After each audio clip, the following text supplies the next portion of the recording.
ولذلك سيدنا الامام علي رضي الله عنه وكرم وجهه حينما نفي ابو ذر، لانه كان بيتكلم على المال والاغنياء والبتاع والحاجات اللي زي دي، فنفوه عشان ما يعملش فتنه الى الربذه.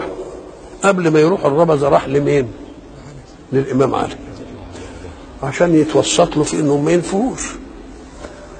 الامام علي مش عايز يدخل في المتاهه دي، ربما لانهم فاهمين بقى، يمكن يقول لك ده هو اللي مسلطه، ده هو اللي عامل الحركه، ده هو البتاع. قال له يا ابا ذر انك قد غضبت لله فارجو من غضبت له. الله الله الله الله ما شاء الله. جاي لني تعمل فتنه، انك قد غضبت لله فارجو من غضبت له.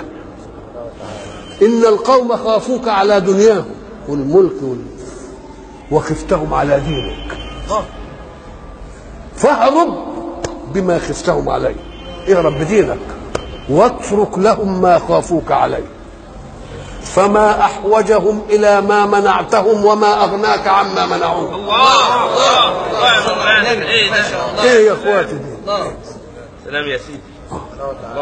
يبقى الناس بتحتاج للعلم، مش ضروري يحتاج يعيش بدون ملك وبدون مال وبدون مش عارف ايه، انما العلم علشان هيعمل له حياه ثانيه رفيعه. يبقى حمد على مين هنا؟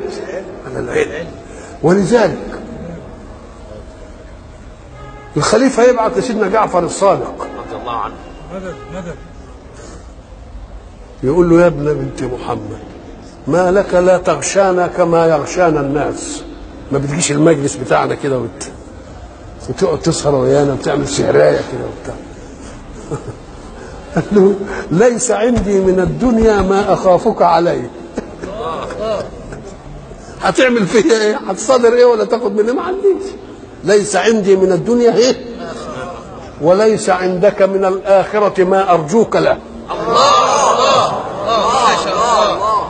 اللهم صل على النبي. هي تمام. فما احوجهم الى ما منعتهم وما اغناك عن ايه؟ عما منعوه. عما